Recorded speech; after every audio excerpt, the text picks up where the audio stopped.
Hey, Charlotte. Welcome to the CFC program. Today's special guest is Dan Klatt, the church guy. We're going to learn about valuing churches. Dan, the floor is yours. All right. Thanks, Cami. I'm excited to be here. So just a little bit about us. We specialize in church growth and relocation. The name of our company is Guy Network.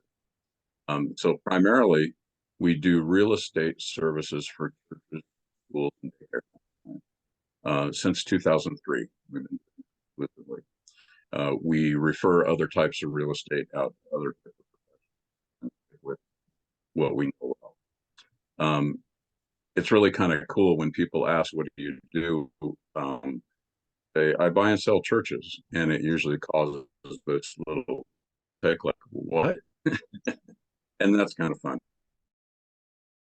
That's a fun part of our job. Anyway, basically, we do a lot of analysis of needs, as they grow, and then we match them up with an appropriate property. And it sounds simple, but the process takes about 8 to 24 months. We also do refi evaluation services for a bank. If a bank doesn't want to pay an appraiser $5,000, $6,000, $7,000 for an appraisal, well, we've developed a church valuation system. The system's gotten a little bit of attention through some banks and appraisers, and so they call on us once in a while for our $500 valuation rather than $1,000 one. We also do church consulting.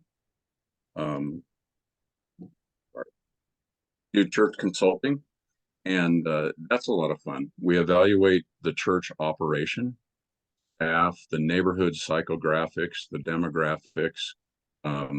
We identify the wants and dreams and the desires of the people in the neighborhood, believe it or not. That's a cool tool.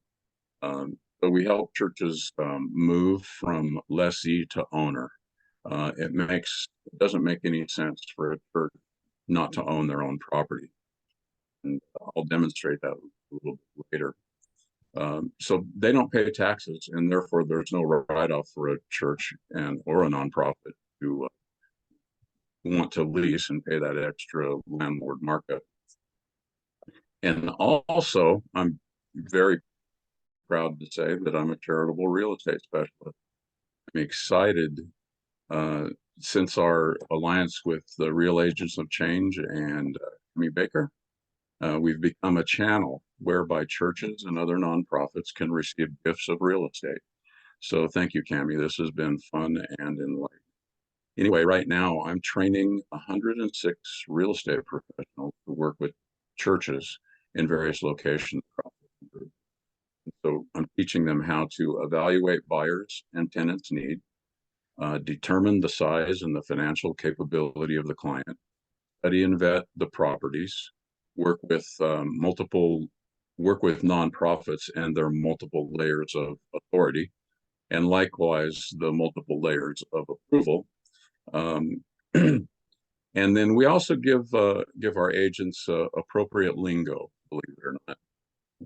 Churches in ministry, past people in ministry, they have their own lingo, and so we can help you relate to what pastors talk about. We teach them how to work with pastors, work with that. Once in a while, we get an antagonistic church board member, how to handle those kind of situations, and then work with denominational church board.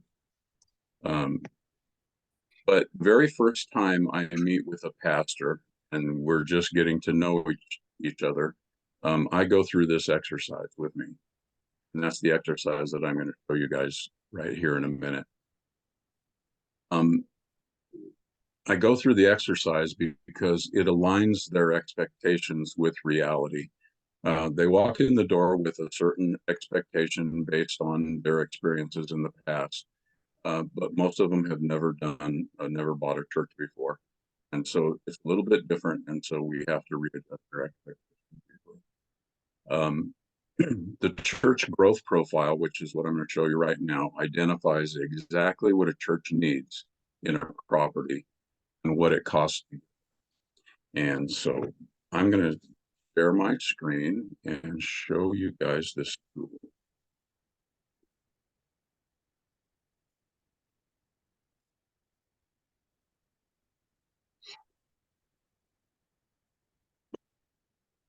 Hope you all can see it. I will make it as large as Yep. practical. Can everybody see it well? We see it. Okay, so this is our church growth profile. And it's basically a spreadsheet that I built after a lot of research on what church needs. And so the first thing that I ask, so the tool is basically meant to build a church. It builds us a church based on what the pastor needs, the ingredients he needs in his church. So right here, I'll tell a pastor, the only thing that generates income in a church is a sanctuary, right? Okay. And so we have to count sanctuary seats, and that's one of the most important things we do is make sure we have enough sanctuary seats and everybody's comfortable and allow a little growth. So if all of the adults at church came today, how many seats would we need to set them down comfortably? Might say 180 would be enough. And then we factor in a little bit of room for growth. You'll notice over on the right, they're calculating square footage based on a couple different factors in the formula, which I can't go into right now. But we also ask them, do you worship with a lot of people on your stage or just a few? And all I need is a body count. How many people on stage, including musicians and choir members? And they might say, oh, about 10 right. And so then we would also allow for a little growth in that area. And then you'll notice right here, this is calculating foyer space in front of the sanctuary where you meet and greet a lot of people. And then I tell the pastor, okay, pastors' offices are usually a little bit bigger than the bookkeeper's office. How many pastors' offices do you need and how many bookkeepers' offices? And they might say, 2 and 2. Now, next, do you need a boardroom? Yeah, we absolutely need a boardroom. Okay, we've got the boardroom. How many classrooms do you need for the kids while you guys are in church? We need 4 for kids. Do you need a nursery or not? Some pastors actually say, no, we don't use a nursery or whatever, but most of them do. And then I'll say, do you need a youth room for your young people? Most will say yes, and good. And then a multi-purpose room is the room that's usually next to the kitchen where you eat or prepare food. And most everybody says that. Very few people need a gymnasium, but we have one if you want. So this is calculating the minimum and maximum square footage all the way down here. And you'll notice this is also calculating common area, which includes hallways, bathrooms, and or rooms. So we have a square footage range for this church of 7190 to 12 as far as the square footage. And it also calculates what our parking lot needs to look like. We need 72 parking spaces for this size of a building. The parking ratio for 10,000, I mean, it's 10 to 1, which means 10 parking spaces for every 1,000 square foot building. There is a little bit of flexibility in that with different jurisdictions. Counties or city might loosen up on that, but that's what the International Building Codes, and that's what a lot of municipalities stick to. This here calculates, this is where all the building and the landscaping and the total building or the total land area that's needed for this comes out to 1.51 acres to 2.6 acres. And this is where we pay for it. So our rates in office product in Las Vegas run from 120 to 180 per square foot. That is 180 is a little conservative because you can certainly exceed that. But I'm a conservative thinker, so I'd like to stay within the guardrails. So what this has done is we bought this building at this price, it would be much money. And this would be the down payment on that, which is 25% for a church, typical. That floats a little bit from 15 to 30, but 25 is the most common. And so that's the example I use. We've got our interest rate here, 7.5. There's the finance balance, and that would be the payment on the minimum. Then we go over to the maximum. That's quite a swing there. But when we are shopping for church buildings, we try to adhere to this minimum column as much as possible. And we know that it's easy to buy more, but we start looking for those 4,500 square foot buildings and see what we find. This section down here identifies if you were leasing the identical building. And again, we use monthly rates in Las Vegas, and that's annual rate for lots of other parts of the country. But it usually goes about 1% of the actual building per purchase price, $1 to $1.80 per square foot, and that would be the lease price on that same building, plus the CAMs, and then the total. And this is when I tell a pastor, this is the lease payment for this same identical building. The reason this guy gets this deal is because he saved up that much money, or he saved up that down payment right there. He gets to pay $4,700 a month, and you get to pay $8,600 a month. So the most important thing you can do for your church financially is develop a down payment fund, drop money into it as often as possible, and don't call it anything but a down payment fund so you don't get mission drift, because the building fund is too vague. So you get this deal after you have developed a healthy down payment fund. The second page of this report defines it's kind of our legend, and it reminds us of what I just told you verbally, what all these numbers are and how they're calculated. And what I'm going to do is email this to you. That's how I share that report with a pastor. There's a lot of conversation and questions going on in the middle.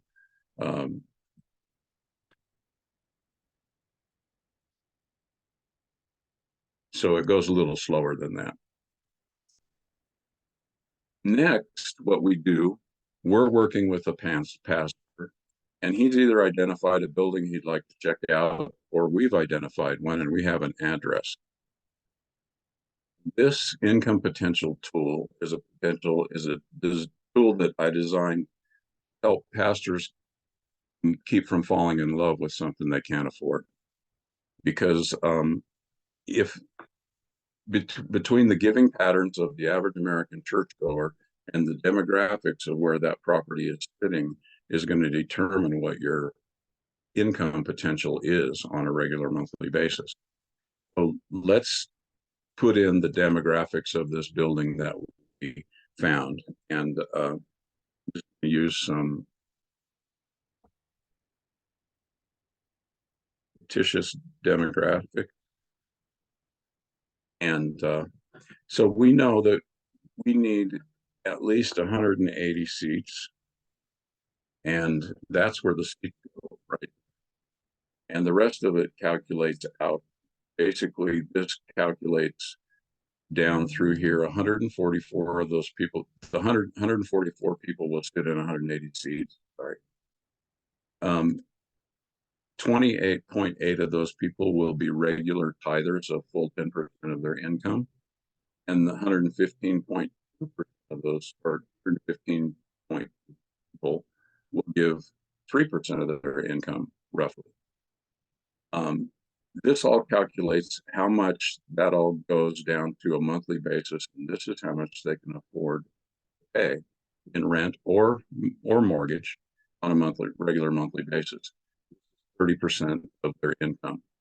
So this is where we load in the building itself. If we have this building and it's going to be $7,800, mortgage or rent, doesn't make a difference. It's stretching us a little bit, us by a little over $1,000 a month. I don't know if that would be comfortable or not.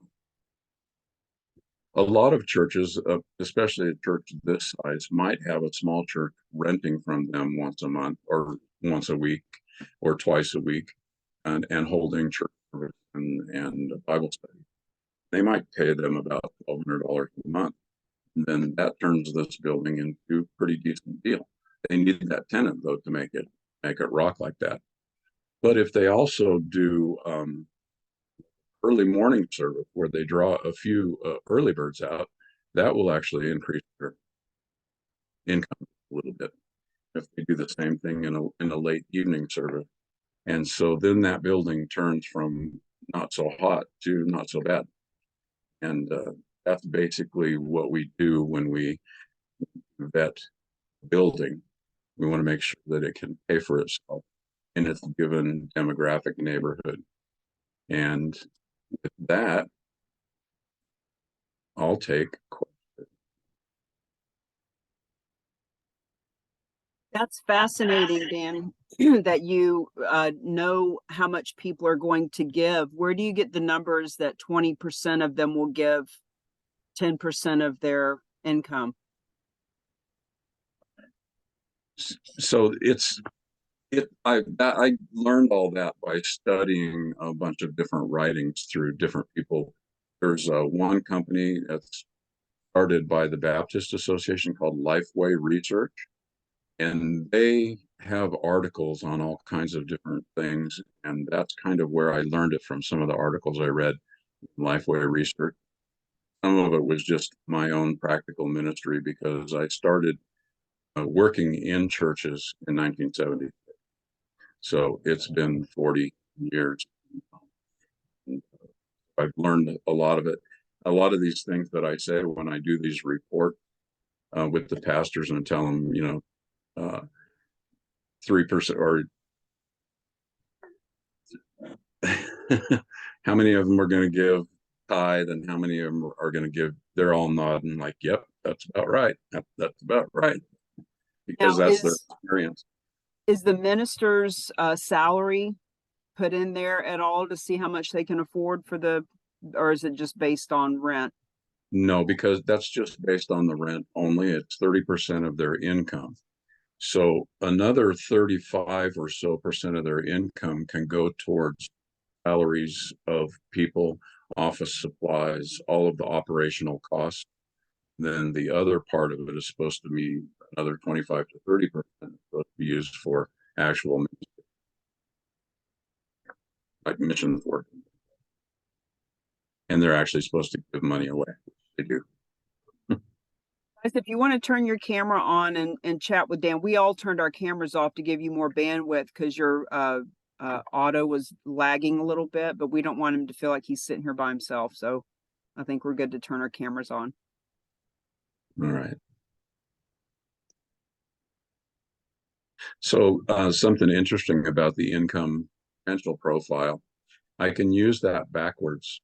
I can tell a pastor, give me your address and how many seats are in your sanctuary, and I'll tell you how much you make every month. Because all I have to do is put those figures and then the math calculate. And it's pretty accurate. And when you're accurate, they know they got the right guy to hire. Yeah, it's pretty cool. Go too fast. Are there any other questions? Barbara, I know you've been working with Dan for a while. What's been your experience with these forms or talking to the people about churches?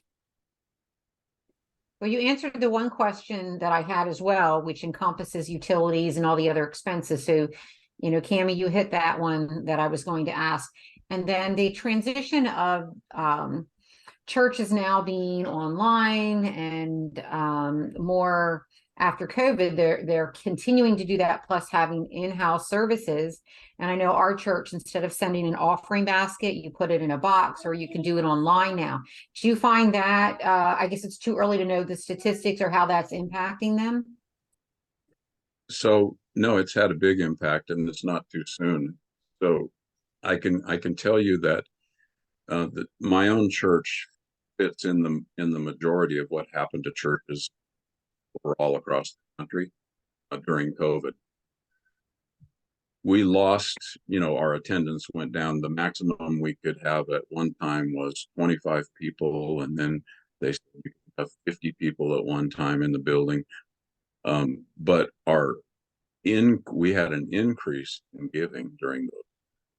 We could only have 25 people in the building and we were used to right around 170 every week, right? And we had to go down to 25. But we got a giving increase of 3%. Then we developed an online presence. We did not have an online presence before COVID, so we didn't cheat by having already been there. So we scrambled and got online and started broadcasting online. And so now COVID's passed and all the dust is pretty well settled. We are at so we're running right now about 210 people a week instead of 170. And now and that's all back in present in the church. Now we have a whole online congregation that we never had before, of about 40 or 50 that are real regular. So we've increased by like 30 or 40%, Wow. So, and that's happened across the board. Some of it was at the expense of some smaller, more unstable churches had to close their doors. Then those people went to other churches and added to their membership.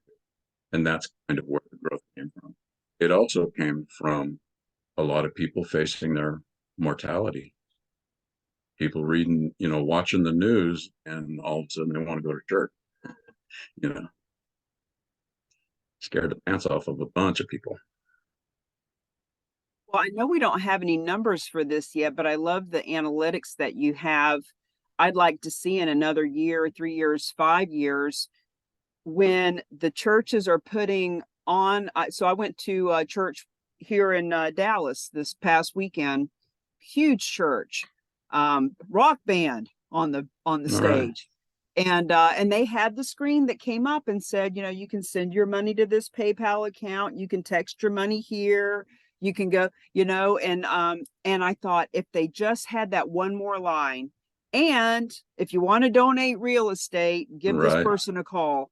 So when we start to help these churches to just add that extra line, I'd love to see over time how many people in a congregation would actually donate real estate. If you've got, 200 people that come to your church, you can get on average one piece of real estate every other year or something, that'd be a great statistic. Mm-hmm. Yeah, this is exciting. And the more time goes by and the more I learn, the more I'm comfortable, the more excited I get. All right, ladies, questions?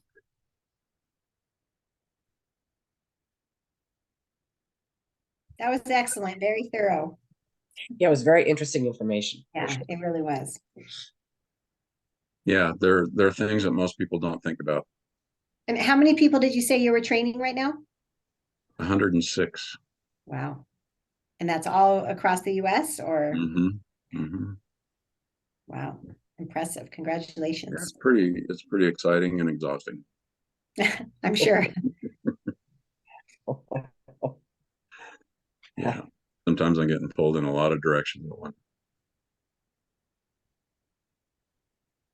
Well, and on that note, if we're having a nice quick meeting tonight, I'm sure Dan does have other things that he can be doing. So if you ladies have a question, let's have it. If not, we'll let Dan get back to what he does. I'm so grateful to have seen the system. It's something that I can comprehend now and share with others.